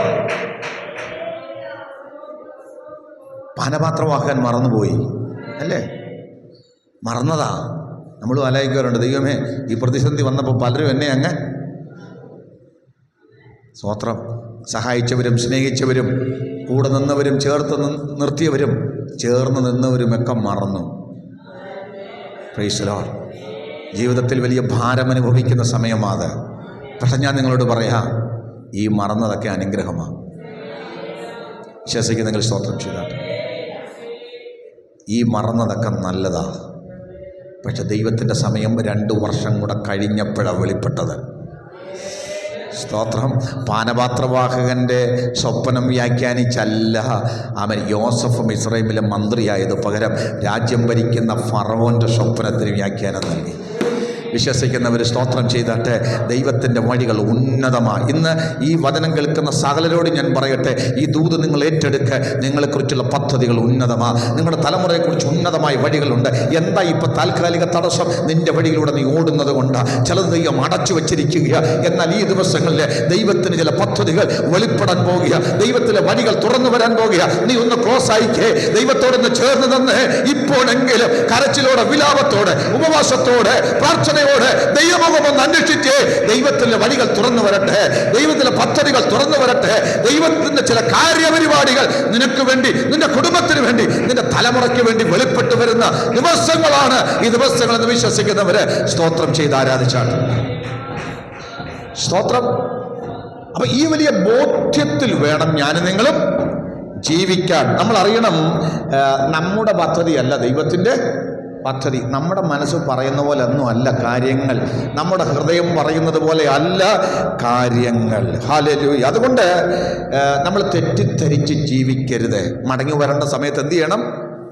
മടങ്ങി വരണം. ഹൃദയം പറയും ആത്മീയമാ ഉള്ളതാ, കുഴപ്പമില്ല, കർത്താവ് കൂടെ ഉണ്ടെന്ന് പറയുമ്പോൾ വിശ്വസിക്കരുത്. വിശ്വസിക്കോ? വിശ്വസിക്കരുത്. പരീക്ഷന്മാരെ ഏറ്റവും കൂടുതൽ അവർ പ്രതീക്ഷിച്ചിരുന്നത് ദൈവം അവരുടെ കൂടെയാണെന്നാ. ശരിയല്ലേ? ദൈവം അവരുടെ കൂടെയാണെന്നാ. കാരണം അവർ ഏറ്റവും കൂടുതൽ തിരുവെഴുത്ത് വായിക്കുകയും തിരുവെഴുത്ത് വ്യാഖ്യാനിക്കുകയും അതിൻ്റെ നൂലിഴ കീറി പരിശോധിച്ച് അല്ലേ വ്യാഖ്യാനിക്കുന്നവരൊക്കെയാ. ഉപവസിക്കുന്നവരാ അല്ലേ, പ്രാർത്ഥിക്കുന്നവരാ, ദശാംശം കൊടുക്കുന്നവരാ, അതിന് പേരിൽ അഭിമാനിക്കുന്നവരാ. അവരുടെ ഒരു കൺസെപ്റ്റ് ഞങ്ങളാണ് ഏറ്റവും വലിയ ആത്മീകൻ, ബാക്കിയെല്ലാം പ്രശ്നമാണ്.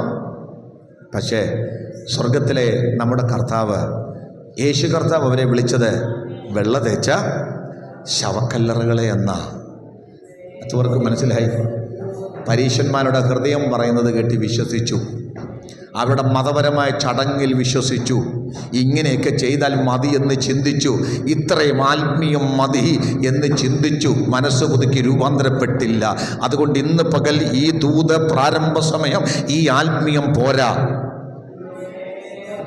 ഈ അനുഭവം പോരാ, ഈ അടുപ്പം പോരാ, ഈ കണ്ണുനീര് പോരാ. ഈ ദിവസങ്ങളിലൊന്നുകൂടെ അടുത്ത് ചെല്ലണം. ഇപ്പോഴെങ്കിലും നിങ്ങളൊന്ന് അടുത്ത് ചെന്നാൽ ദൈവം നിങ്ങളെ അനുഗ്രഹിക്കുവാനിടയായി തീരും.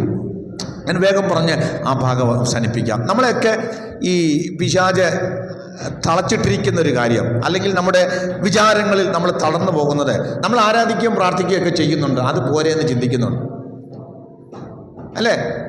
കൂട്ടായ്മയ്ക്കൊക്കെ വരുന്നില്ലേ, പാടുന്നില്ലേ? പക്ഷെ പ്രശ്നം എന്താണെന്നറിയാമോ? പൂർണ്ണ ഹൃദയത്തോട് അടുക്കുന്നില്ല. നമ്മൾ വിചാരിക്കുന്നത് ഈ പകുതി സമർപ്പണത്തിലും ദൈവം എന്ത് ചെയ്തോളും, കാര്യങ്ങളൊക്കെ നടത്തും. ഇല്ല, നിങ്ങൾ വാഗൊണ്ട് കുറെ സ്തോത്രം പറഞ്ഞതുകൊണ്ട് മാത്രം ദൈവം പ്രവർത്തിക്കില്ല. എത്ര പേരത് വിശ്വസിക്കുന്നുണ്ട്? അതുകൊണ്ട് ഈ ഉപവാസ പ്രാർത്ഥന തിരിച്ചറിവിൻ്റെ ദിവസമാണ്. ഇത് തിരിച്ചറിവിൻ്റെ ദിവസമാണ്. ഞാൻ ഹൃദയപൂർവ്വം അടുത്തെങ്കിലേ ദൈവം എനിക്ക് വേണ്ടി പ്രവർത്തിക്കുകയുള്ളൂ. സ്തോത്രം. ഇല്ലെങ്കിൽ പ്രവാചകൻ പറഞ്ഞതുപോലെ ഇരിക്കും. യെശയ്യാവ് 29:13 ഈ ജനം അധരം കൊണ്ട് എന്ത് ചെയ്യുന്നു? എന്നെ ബഹുമാനിക്കുന്നു, അവരുടെ ഹൃദയമോ എന്നെ വിട്ട് ദൂരത്തായിരിക്കുന്നു. എത്ര പേർക്ക് മനസ്സിലാകുന്നുണ്ട്? ഇത് പ്രവാചകൻ നോക്കിയപ്പോൾ അധരം വെച്ച് നല്ലപോലെ എന്ത് ചെയ്യുന്നുണ്ട്? സ്തോത്രം പറയുന്നുണ്ട്, പാടുന്നുണ്ട്, പ്രാർത്ഥിക്കുന്നുണ്ട്, പക്ഷേ ഹൃദയം ദൂരെയാ. ഇന്ന് പകൽ ദൂരെ വെക്കാനല്ല ഹൃദയം. ഇന്ന് പകൽ കർത്താവ് പറയാം, മകനെ മകളെ നിന്റെ ഹൃദയം എനിക്കൊന്ന് താ. ഇന്ന് പകൽ ഹൃദയം ദൈവത്തിനൊന്ന് കൊടുക്ക്. വാഗൊണ്ട് പറയുന്ന സ്തോത്രമല്ല, അതിനപ്പുറം ഹൃദയം ദൈവത്തിന് കൊടുത്ത് ഇന്ന് പകൽ ആത്മാവിൽ ദൈവത്തോടൊന്ന് അടുത്ത് ചെല്ലുവാൻ ഞാനും നിങ്ങൾ ഈ ദിവസങ്ങളിൽ നിന്ന് തയ്യാറായാൽ പരിശുദ്ധാത്മാവ് നിങ്ങളുടെ വിഷയത്തിൽ പ്രവർത്തിക്കാൻ പോവുകയാണ്. ഒന്ന് സമ്മതിക്കുമോ? ഞാൻ പൂർണ്ണമായി എൻ്റെ ഹൃദയം ദൈവത്തിന് കൊടുക്കാൻ എനിക്ക് പറ്റിയിട്ടില്ല. ഞാൻ സ്തോത്രം പറയുന്നുണ്ട്, ഞാൻ ആരാധിക്കുന്നുണ്ട്, ഞാൻ വചനം കേൾക്കുന്നുണ്ട്, പക്ഷേ പൂർണ്ണ ഹൃദയത്തോടെ എനിക്ക് അടുക്കാൻ പറ്റുന്നില്ല. എന്തോ ചില തടസ്സങ്ങൾ, എന്തോ ചില പ്രതിസന്ധികൾ എന്നെ പുറകോട്ട് വലിക്കുന്നു. പൂർണ്ണമായി എൻ്റെ ഹൃദയം അർപ്പിക്കുവാൻ എനിക്ക് കഴിയുന്നില്ല. ഈ ഉപവാസ പ്രാർത്ഥനയിൽ എൻ്റെ ഹൃദയത്തിന് രൂപാന്തരം ഉണ്ടാകണം. ഈ ദൂതൊന്ന് ഏറ്റെടുക്കണേ, ഒന്ന് ഏറ്റെടുക്കണമേ. ഇന്ന് പകൽ നിങ്ങളുടെ ഹൃദയത്തിനകത്ത് ദൈവം എന്ന് പ്രവർത്തിക്കാൻ പോകുക. ചില ഹൃദയത്തെ ദൈവം തൊടാൻ പോകുക. ഇന്ന് പകൽക്കാല അതിനകത്തൊരു മാറ്റം ഉണ്ടായെങ്കിലേ ഈ ദിവസങ്ങളിൽ നിങ്ങളുടെ ജീവിതത്തിന് വ്യത്യാസം ഉണ്ടാകുകയുള്ളൂ. നിങ്ങളുടെ ഹൃദയങ്ങളെ ഇന്ന് പകൽ ദൈവത്തിനൊന്ന് കൊടുത്താട്ടെ. സ്തോത്രം, സ്തോത്രം, സ്തോത്രം. ദിവസങ്ങളിൽ ദൈവം നമ്മുടെ ഹൃദയങ്ങളെ നോക്കും. അത് പ്രസംഗിക്കുന്ന ഞാനാണെങ്കിലും നിങ്ങളാണെങ്കിലും അല്ലേ? കർത്താവ് തന്നെ പറഞ്ഞിട്ടുണ്ട്, ഭയങ്കര അത്ഭുതങ്ങളും അടയാളങ്ങളും ഒക്കെ ചെയ്തവരാ. യേശുക്രിസ്തുവിന്റെ നാമത്തിൽ വീര്യപ്രവൃത്തികൾ ചെയ്തവരാ. യേശുവിനെയല്ലേ വിളിച്ചത്? ക്രൂസേഡല്ലേ നടത്തിയത്? ഭയങ്കര മീറ്റിംഗ് ഇല്ലായിരുന്നോ? ഒത്തിരി ആളുകൾ വന്നില്ലായിരുന്നോ? ഭയങ്കര അനുഭവങ്ങളില്ലായിരുന്നോ?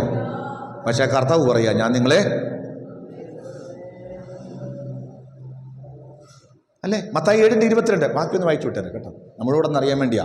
മത്തായി 7:22, 23.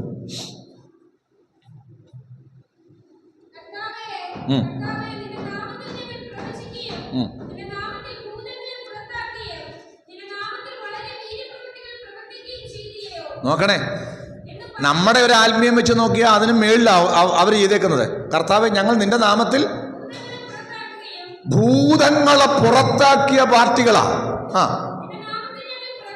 നിന്റെ നാമത്തിൽ ഞങ്ങൾ പ്രവചിച്ചു, നിന്റെ നാമത്തിൽ ഞങ്ങൾ വളരെ വീര്യപ്രവൃത്തികൾ ചെയ്തു. മേളി ചെന്ന് പറയും, കർത്താവേ, ഞങ്ങൾ അങ്ങനെ ഇങ്ങനെയൊക്കെ ചെയ്തവരാ. കർത്താവിൻ്റെ മറുപടി, ആ ആ അയ്യോ, വചനം കേട്ടോ. കർത്താവ് അവരോട് പറയും, ഞാൻ നിങ്ങളെ ഒരു നാളും അറിഞ്ഞിരുന്നില്ല. അധർമ്മം പ്രവർത്തിക്കുന്നവരെ എന്നെ വിട്ടുപോകുവീനെന്ന് തീർത്തു പറയുന്നൊരു ദിവസം. ഇന്ന് പകൽക്കാലം വചനം കേൾക്കുന്നവരെ, പ്രവചിച്ചവരോട് അത് കർത്താവ് പറഞ്ഞെങ്കിൽ, ഭൂതങ്ങളെ പുറത്താക്കിയവരോട് യേശു അത് പറഞ്ഞെങ്കിൽ, വീര്യപ്രവൃത്തികൾ ചെയ്തവരോട് യേശു അത് പറഞ്ഞെങ്കിൽ, ഇന്ന് പകൽക്കാല ഹൃദയം ദൈവത്തിന് കൊടുക്കാതെ, പൂർണ്ണമായി ദൈവത്തോട് പറ്റി നിൽക്കാതെ, കേവലം സ്വത്രം പറയുകയും ആരാധിക്കുകയും ആരാധനയ്ക്ക് വന്നുകൂടുകയും ചെയ്ത് അവൻ ആത്മീകത ഒരു ചടങ്ങായി ഇരിക്കുന്ന നമ്മോട് കർത്താവ് എന്തു പറയുമെന്ന് ഞാൻ ഓർക്കുക. എത്ര പേര് ഗൗരവത്തോടെ ചിന്തിക്കുന്ന ഉപവാസമല്ലേ, ഉപവാസ പ്രാർത്ഥനയല്ലേ? സീരിയസ് ആയിട്ടൊന്ന് ചിന്തിക്കുമോ? സ്തോത്രം. ചിന്തിക്കും. ഞാൻ ചിന്തിച്ചുകൊണ്ടിരിക്കുക, ദൈവമേ, എൻ്റെ ഹൃദയം പൂർണ്ണമായി ദൈവത്തിന് കൊടുക്കാൻ പറ്റാതെ, ദൈവത്തോട് അടുക്കാൻ കഴിയാതെ, ദൈവസ്ഥലിൽ സമർപ്പിക്കാൻ കഴിയാതെ ഞാൻ ഈ ബാഹ്യമായ കാര്യങ്ങളൊക്കെ ചെയ്താൽ അന്ന് എൻ്റെ മുഖത്ത് നോക്കി ദൈവം തീർത്തു പറയും, നിന്നെ എനിക്കറിയത്തില്ല, എന്നെ വിട്ടുപോന്ന് പറയുന്നൊരു ദിവസമുണ്ടെങ്കിൽ എൻ്റെ പ്രിയപ്പെട്ടവരെ, അതിനേക്കാൾ കഷ്ടമുള്ള, അതിനേക്കാൾ തകർന്ന ഒരു ദിവസം വേറെയുണ്ടോ? നമ്മൾ വിചാരിക്കുന്ന ദൈവം കൂടെയുണ്ടെന്ന്, ദൈവം എന്നെ മകനെ മകളെ എന്ന് വിളിച്ച് അപ്രിഷ്യേറ്റ് ചെയ്യുമെന്നൊക്കെ വിചാരിക്കുകയാ. പകരം ദൈവം പറയുക, അധർമ്മം പ്രവർത്തിക്കുന്നവരെ ഇന്ന് പകലൊന്നും മനസ്സന്തരപ്പെടാ. എന്റെയും നിങ്ങളുടെയും മുഖത്ത് നോക്കി ദൈവം അങ്ങനെ പറയരുത്. ആമേൻ. സ്വന്തം കർത്താവ് പറയണം, എൻ്റെ മകനാണ്, എൻ്റെ മകളാണ്, അവിടെ ഹൃദയം എനിക്ക് തന്നതാ. അവിടെ ഹൃദയത്തിനകത്ത് ലോകത്തിന്റെ ചിന്തയില്ല, അവന്റെ ഹൃദയത്തിനകത്ത് വേറെ വിചാരങ്ങളില്ല. അവൻ പൂർണ്ണമായും എൻ്റെ മുമ്പിൽ സമർപ്പിച്ചയാളാണ്. സ്തോത്രം, സ്തോത്രം. ദൈവം ഹൃദയങ്ങളെ നോക്കുന്ന ദൈവം. ഹോശേയ 6:6 പറയുന്നത് പോലെ ദൈവം യാഗങ്ങളിലല്ല, വായിക്കാം, യാഗത്തിലല്ല. അപ്പൊ യാഗം വേണ്ടെന്നല്ല, പക്ഷെ യാഗത്തിലല്ല. യാഗത്തെക്കാൾ പ്രധാനമാണ് ഇനി പറയാൻ പോകുന്നത്. ദയയിലും, ഹോമയാഗങ്ങളെക്കാൾ ദൈവപരിജ്ഞാനത്തിലും. എൻ്റെ പ്രിയപ്പെട്ടവരെ, യാഗം നടത്തി ഹോമയാഗം നടത്തുന്നതൊക്കെ അവിടെ നിൽക്കട്ടെ. ദയ ഉള്ളൊരു ഹൃദയം, മനസ്സലിവുള്ളൊരു ഹൃദയം, അത് ദൈവം വസിക്കുന്ന ഹൃദയത്തിൻ്റെ പ്രത്യേകതയാണ്. തീർന്നില്ല, ദൈവപരിജ്ഞാനത്തിലും. ദൈവപരിജ്ഞാനം എന്ന് പറഞ്ഞാൽ ദൈവത്തെക്കുറിച്ചുള്ള അറിവ്. ഈ ദൈവം ആരാ? വിശ്വാസികൾ അറിയണം കേട്ടോ. എങ്ങനെയെങ്കിലുമൊക്കെ പ്രാർത്ഥിച്ച കേൾക്കണമെന്ന് നിർബന്ധമില്ല. എങ്ങനെങ്കിലുമൊക്കെ ആരാധിച്ചാൽ ദൈവം ഇടപെടുമെന്ന് തെറ്റിദ്ധരിക്കരുത്. എങ്ങനെങ്കിലുമൊക്കെ ജീവിച്ച ദൈവം പ്രസാദിക്കുമെന്ന് ചിന്തിച്ചു കളയരുത്. അവിടുത്തെ തിരിച്ചറിയണം. അവിടുത്തെ മഹത്വം തിരിച്ചറിയണം, അവിടുത്തെ കൽപ്പനകൾ തിരിച്ചറിയണം, അവിടുത്തെ സ്വഭാവം തിരിച്ചറിയണം. എൻ്റെ ദൈവം ആരാണ്? എൻ്റെ ദൈവത്തിൻ്റെ അടുക്കൽ നിന്ന് ദൈവപ്രസാദം ലഭിക്കുന്നത് എങ്ങനെയാണ്? ദൈവം എൻ്റെ പ്രാർത്ഥന കേൾക്കാൻ ദൈവം വെച്ചിരിക്കുന്ന വ്യവസ്ഥ എന്താണ്? ഈ ദൈവം എങ്ങനെയാണ് എനിക്ക് വേണ്ടി പ്രവർത്തിക്കുന്നത്? അവിടുന്ന് ആരാണെന്ന് തിരിച്ചറിയുന്ന ദൈവപരിജ്ഞാനം ഇല്ലാതെ എത്ര ഹോമയാഗം നടത്തിയാലും, എത്ര യാഗം നടത്തിയാലും, എത്ര കൈയടിച്ചാലും, എത്ര ഹല്ലേലൂയ പറഞ്ഞാലും, എത്ര ആമേൻ പറഞ്ഞാലും അതുകൊണ്ടൊന്നും പ്രയോജനമില്ല. ഇന്ന് പകൽക്കാലം സേവിച്ചാരാധിക്കുന്ന ദൈവം ആരാണെന്ന് തിരിച്ചറിഞ്ഞ് ജീവിക്കുന്നവരിലാണ് ദൈവം പ്രസാദിക്കുന്നത്. സ്തോത്രം. അതുകൊണ്ട് ആത്യന്തികമായി ദൈവമക്കൾ തിരിച്ചറിയണം, എനിക്കിനിയും ദൈവത്തോട് അടുക്കണം. സ്തോത്രം, സ്തോത്രം. കേവലമായി ചടങ്ങുകൾ കൊണ്ടൊന്നും എനിക്ക് ദൈവത്തോട് പൂർണ്ണമായി അടുക്കാൻ പറ്റില്ല. ഈ ചടങ്ങുകൾ കൊണ്ടൊന്നും ദൈവത്തോട് ഒത്തിരി ചേർന്ന് പോകാൻ പറ്റില്ല. അതിന് പൂർണ്ണമായ ഒരു സമർപ്പണം ഉണ്ടാകണം. പൂർണ്ണമായി ദൈവത്തോട് നമ്മൾ അടുക്കണം. ദൈവത്തോടുള്ള അടുപ്പം വർദ്ധിക്കണം. ഞാൻ നിങ്ങളോട് ഇനി പറയാൻ പോകുന്നത്, നമ്മുടെ ജീവിതത്തിൽ നമ്മളിങ്ങനെ ഒഴുകിപ്പോകുന്നതിന്, ഇങ്ങനെ ബന്ധം വിടുന്നതിന് കാരണം എന്താ? അത് നമ്മൾ അറിയണം. എന്തുകൊണ്ടാണ് നമ്മൾ ഈ ഒഴുകി പോകുന്നത്? എന്തുകൊണ്ടാണ് അകന്നു പോയത്? ഞാൻ നിങ്ങളോട് ചോദിക്കട്ടെ, നിങ്ങൾ വിശ്വാസത്തിൽ വന്നപ്പോഴോ കർത്താവിനെ സേവിച്ച നാളുകളിൽ, അതിന് ആദ്യ സ്നേഹമെന്ന് പറയുന്നത് അല്ലേ? ആദ്യ സ്നേഹം. അന്ന് നമുക്കുണ്ടായിരുന്ന അനുഭവങ്ങളും ആത്മീയ താല്പര്യത്തിൽ നമ്മൾ പുറകോട്ട് പോയി. സത്യമാണ്. നിങ്ങൾ സമ്മതിച്ചില്ല എന്ന് വെച്ചാൽ അത് ശരിയല്ലെന്നല്ല, അത് സത്യമാണ്. നമ്മളൊക്കെ പുറകോട്ട് പോയി. അപ്പം എന്തുകൊണ്ടാണ് നമ്മൾ ആ ആത്മീയ അനുഭവത്തിൽ നിന്നിങ്ങനെ പുറകോട്ട് പോയത്? എന്തുകൊണ്ടാണ് പോയത്? ഒറ്റ വാക്കിൽ പറയാൻ പറ്റില്ല, എങ്കിലും അതിനൊരു അടിസ്ഥാന കാരണമെന്ന് പറയുന്നത്,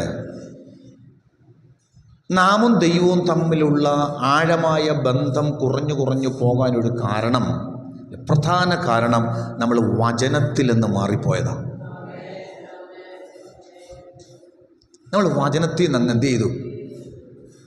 പണ്ട് തിരുവെഴുത്തായിരുന്നു നമ്മുടെ ആധാരം. ഏത് കാര്യത്തിനും നമ്മൾ തിരുവെഴുത്തിലോട്ട് പോകും. സ്വത്രസനം വന്നാൽ ആദ്യം തിരുവെഴുത്തിലേക്കാണ് പോകുന്നത്, അല്ലാതെ വേറെ നാട്ടുകാരുടെ അടുത്തേക്കല്ല. രാമൻ പറഞ്ഞാട്ട്, എൻ്റെ ജീവിതത്തിലൊരു പ്രശ്നമുണ്ട്, ഈ പ്രശ്നത്തിന് പരിഹാരം ദൈവത്തിൻ്റെ പക്കൽ ഉണ്ടെന്ന ബോധ്യം ഉണ്ടായിരുന്നു. അതിനവൻ തിരുവെഴുത്തിലേക്ക് പോകുമായിരുന്നു. വചനമായിരുന്നവരെ മുന്നോട്ട് നടത്തിയത്. വലിയ വിദ്യാഭ്യാസമുള്ളത് കൊണ്ടോ അവർ വലിയ മിടുക്കന്മാരായതുകൊണ്ടൊന്നുമല്ല രക്ഷപ്പെട്ടത്, അവർക്ക് ഈ സത്യവചനം അറിയാമായിരുന്നു. രാമൻ പറഞ്ഞാട്ട് ശരിയാണോ? നമ്മുടെ പിതാക്കന്മാർക്കൊക്കെ ഈ സത്യവചനം അറിയാമായിരുന്നു. എൻ്റെ ചോദ്യം, ഇന്ന് ഒരു വാക്യം കാണാതെ പോലും അറിയാത്ത എത്ര പേരാ? സ്തോത്രം. തിരുവെഴുത്തറിയില്ല, വായിക്കില്ല, ധ്യാനിക്കില്ല, വചന സത്യത്തിലേക്ക് വരുന്നില്ല, ചിന്തകൾ തിരുവെഴുത്തില്ല. നമ്മളെ നയിക്കുന്നത് ഇന്ന് വചനമല്ല. അപ്പോൾ എന്ത് സംഭവിച്ചു? ആത്മീകമായി നാം അധപ്പതിക്കാൻ തുടങ്ങി. കേവലം ഞായറാഴ്ച സഭയിലെ പാസ്റ്ററുടെ പ്രസംഗം കേൾക്കും, അതിനപ്പുറം തിരുവെഴുത്തിലേക്ക് ആളുകൾ പോകാറില്ല. ഈ തിരുവെഴുത്ത നിനക്ക് വിശ്വാസം കൊണ്ടുവരുന്നത്. ശരിയാണോ? വിശ്വാസം കേൾവിയാലും കേൾവി ക്രിസ്തുവിൻ്റെ വചനത്താലും വരുന്നു. വചനത്തിൽ നിന്ന് മാറിപ്പോയി. വചനം പഠിക്കാൻ സമയമില്ല, വചനം ധ്യാനിക്കാൻ സമയമില്ല, വചനത്തെ ധ്യാനിക്കാൻ ചേർന്ന് വചനത്തോട് നടക്കാൻ സമയമില്ല. സംഭവിച്ചു, ഒഴുകിപ്പോയി. അതല്ലേ എബ്രായ ലേഖനത്തിൽ പറയുന്നത്? അതുകൊണ്ട് നിങ്ങൾ പിന്നെയും ഒഴുകിപ്പോകാതിരിക്കേണ്ടതിന് കേട്ടത് അധികം ശ്രദ്ധയോടെ കരുതിക്കൊള്ളേണ്ടത് ആവശ്യം. ഇപ്പം പിടികിട്ടിയോ ഒഴുകിയത് എന്തുകൊണ്ടാണെന്ന്? പ്രസംഗം ഒത്തിരി കേട്ടു. ഈ കാലഘട്ടങ്ങളിലൊക്കെ ഒത്തിരി പ്രസംഗമൊക്കെ കേൾക്കുന്നുണ്ട്.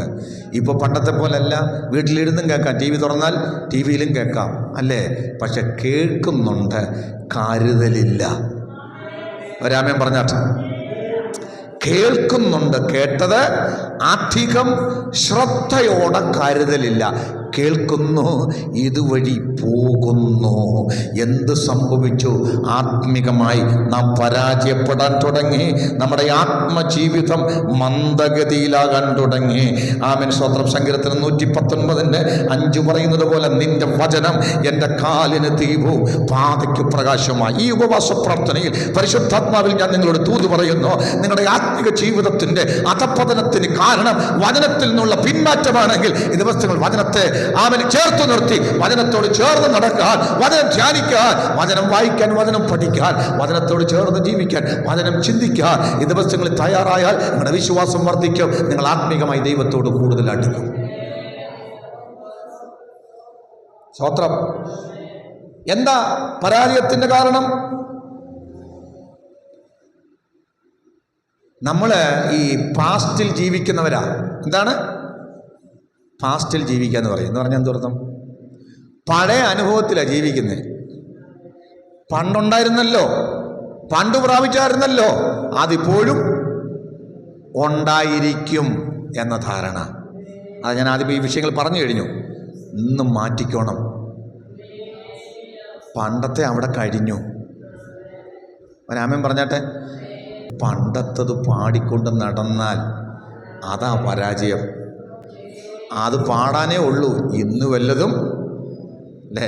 പുസ്തകം പറഞ്ഞാൽ ഇപ്പോൾ പിടിച്ചത് വല്ലതും ഇല്ല. പരാജയമാ. പണ്ടത്തെ അനുഭവത്തിൽ ജീവിക്കുക, പണ്ടത്തെ കാര്യം പറയുക. അവർ വിചാരിക്കുന്നത് ഇപ്പോഴും അതുണ്ടെന്ന. സ്തോത്രം. ന്യായാധിപന്മാരുടെ പുസ്തകമേ 16-ാം അധ്യായത്തിൻ്റെ 20-ാമത്തെ വാക്യത്തിൽ ശിംശോന് പറ്റുന്ന ഒരു വലിയ അബദ്ധം അവിടെ എഴുതിയിട്ടുണ്ട്. ആ അബദ്ധം വലിയൊരു അബദ്ധമാണ്. ഒന്ന് വായിച്ച മോളെ. ന്യായാധിപന്മാർ 16:20. ആ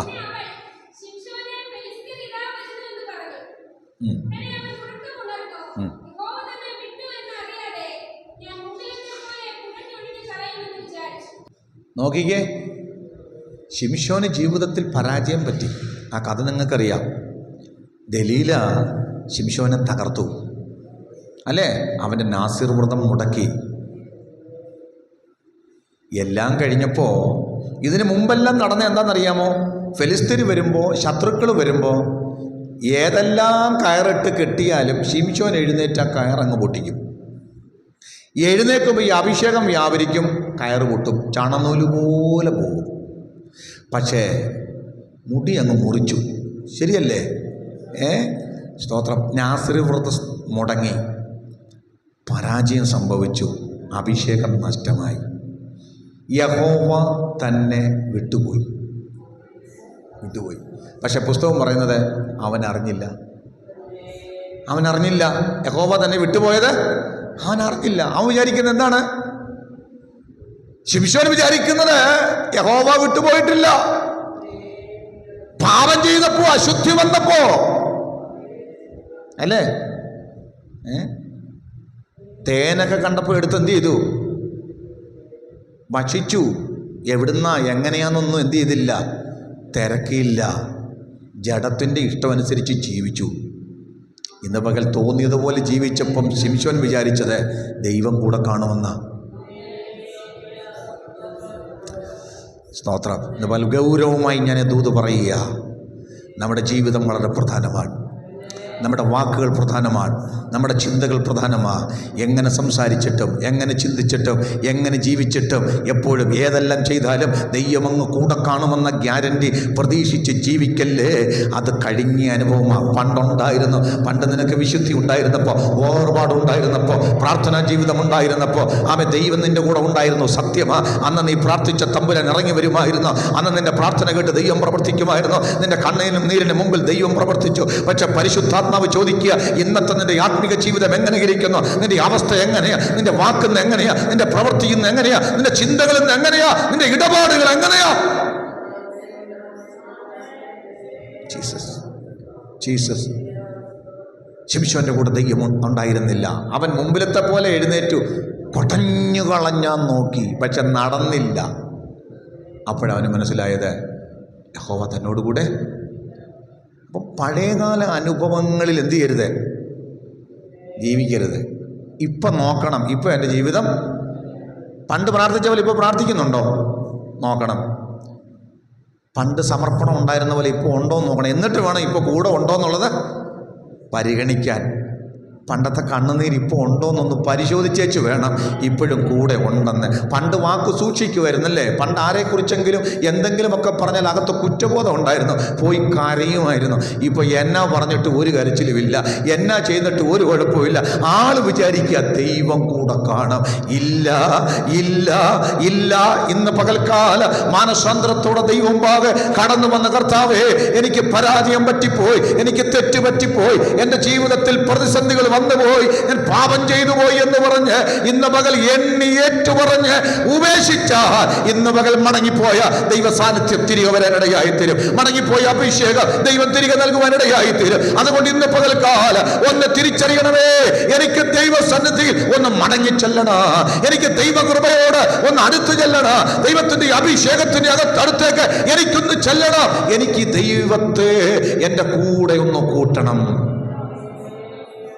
സ്തോത്രം, സ്തോത്രം. എന്തുകൊണ്ടാ നമ്മൾ ഈ തകരുന്നത്? നമ്മുടെ ഒരു വലിയ പ്രശ്നമെന്ന് പറയുന്നത് വിട്ടുവീഴ്ച ചെയ്യുന്നവരാകുന്നു. ഞാനിത് ചിന്തിച്ചപ്പോൾ ശരിയാ, നമ്മൾ ഒത്തിരി കോംപ്രമൈസ് ചെയ്യുന്നവരാ. സ്തോത്രം. വിട്ടുവീഴ്ച ചെയ്യും, സാരമില്ലെന്ന് വെക്കും, അല്ലേ? ഒരു യഥാർത്ഥ വിശ്വാസി പാപത്തോട് കോംപ്രമൈസ് ഇല്ല, അവൻ വിട്ടുവീഴ്ചയ്ക്ക് തയ്യാറാകത്തില്ല. വിശുദ്ധിയുടെ കാര്യത്തിൽ അവനൊരു വിട്ടുവീഴ്ചയും ഇല്ല, വേർപാടിൻ്റെ കാര്യത്തിൽ വിട്ടുവീഴ്ചയില്ല. പണ്ട് അതിൻ്റെ പേരിൽ ഒത്തിരി അടി കൊണ്ടിട്ടുണ്ട്, പുറത്താക്കപ്പെട്ടിട്ടുണ്ട്. ഇന്ന് പണ്ട് എന്താണെന്നറിയാമോ? വിട്ടുവീഴ്ചയില്ല.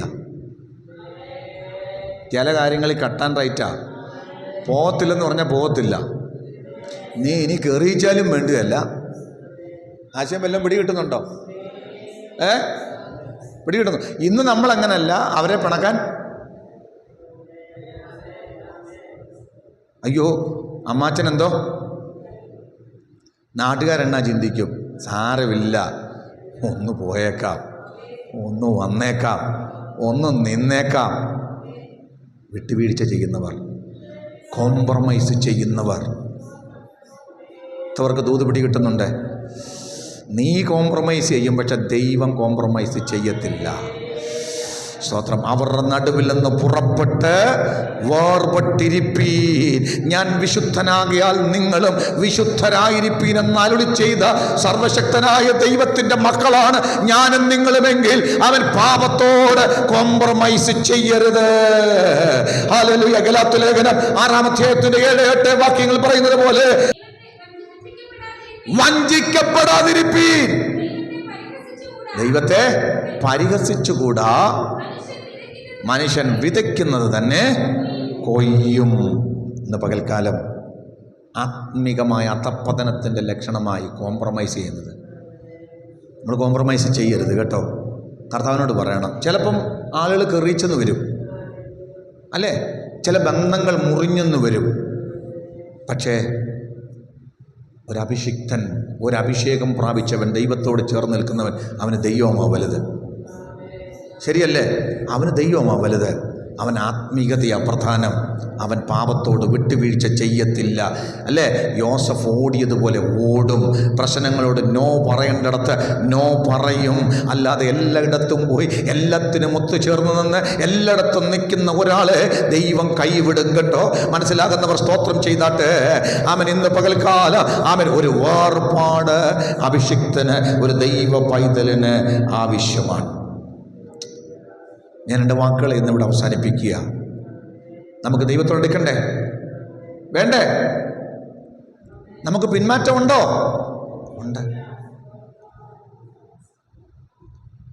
എന്താ ലക്ഷണം? വചനത്തോടുള്ള വിശപ്പ് കുറഞ്ഞില്ലേ? ആമേൻ. വചനത്തോടുള്ള വിശപ്പ് കുറഞ്ഞില്ലേ? ഇതിൻ്റെ ലക്ഷണമാണ്. എനിക്ക് എല്ലാം വിശദീകരിക്കാൻ സമയമില്ല. പ്രാർത്ഥനാ ജീവിതത്തിന് ദൈർഘ്യം കുറഞ്ഞില്ലേ? പേരിനായില്ലേ പലതും? സ്തോത്രം, സ്തോത്രം. ഞാൻ നേരത്തെ പറഞ്ഞ പോലെ നമ്മൾ തന്നെ നമ്മുടെ പാപത്തെ ന്യായീകരിച്ചു തുടങ്ങിയില്ലേ? നേരത്തെ പറഞ്ഞ ആ കോംപ്രമൈസ് ചെയ്യുന്നതിനോട് ചേർത്ത് ചിന്തിച്ചോ. ന്യായീകരണം കൂടി. ദൈവത്തോട് വരെ നമ്മൾ ന്യായീകരിച്ച് നിൽക്കും. അതാ ഈ പിന്മാറ്റത്തിൻ്റെ ലക്ഷണം.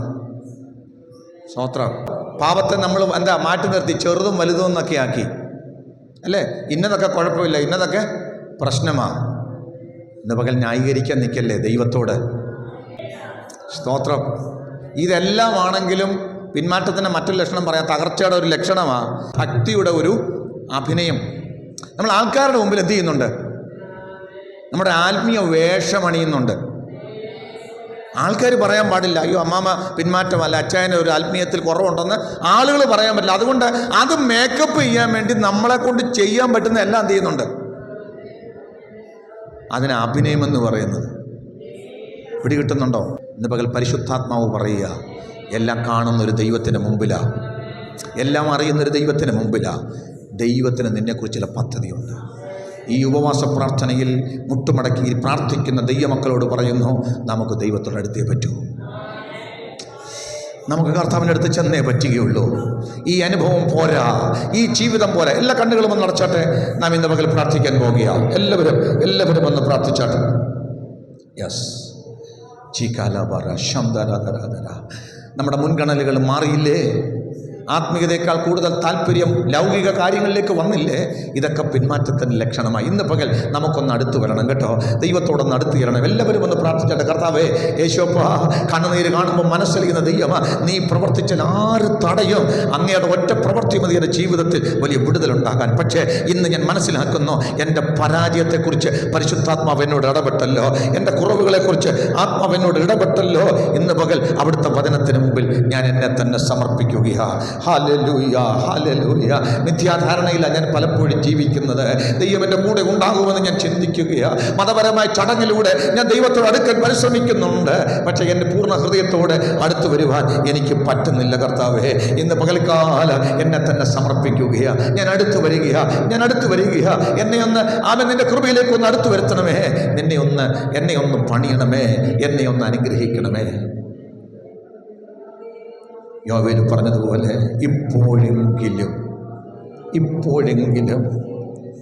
ഇപ്പോഴെങ്കിലും നിങ്ങൾ പൂർണ്ണ ഹൃദയത്തോടും ഉപവാസത്തോടും കരച്ചിലോടും വിലാപത്തോടും കൂടെ എങ്കലേക്ക് തിരുവി. കാരണം കരുണയുള്ള ഒരു ദൈവമാ, ദീർഘക്ഷമയുള്ള ഒരു ദൈവമാ, മഹാദയാലുവായ ഒരു ദൈവമാ. ദൈവം പറയാ, നീ ഒന്ന് അടുത്തു വാ, ഞാൻ നിന്നോട് കരുണ കാണിക്കാൻ തുടങ്ങും. നീ ഒന്ന് അടുത്തു വാ, അസാധ്യങ്ങളെ ഞാൻ സാധ്യമാക്കും. നീ ഒന്ന് അടുത്തു വാ, നിനക്ക് വേണ്ടി ഞാൻ അത്ഭുതങ്ങളെ ചെയ്യും. അടുത്തു വരുന്നവർക്ക് വേണ്ടി എൻ്റെ കർത്താവ് പ്രവർത്തിക്കാൻ പോകുക. ഈ ദിവസങ്ങളിൽ ഭാരമേറിയ കല്ല് കർത്താവ് ഉരുട്ടി മാറ്റാൻ പോകുക. ഞങ്ങൾക്ക് വേണ്ടി ആര് കല്ല് ഉരുട്ടി മാറ്റും? പേടിക്കണ്ട, ദൂതന്മാരെ ദൈവം അയക്കും. ഭാരമേറിയ വിഷയങ്ങൾക്ക് ദൈവാത്മാവ് വിടുതലയക്കാൻ പോകുക. ഇനി ഒരിക്കലും പുറത്തു വരത്തില്ലെന്ന് പറഞ്ഞ വിഷയങ്ങൾക്ക് നിന്റെ കണ്ണുനീരിന്റെ മുമ്പിൽ ലാസർ പുറത്തു വന്നതുപോലെ പുറത്തു വരാൻ പോകുക.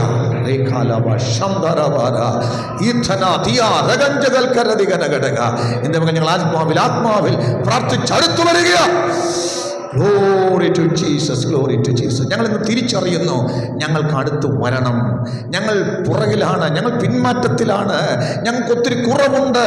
ഞങ്ങൾക്ക് തിരിച്ചറിയുന്നു, ഞങ്ങൾ അടുത്ത് വന്നേ മതിയാ.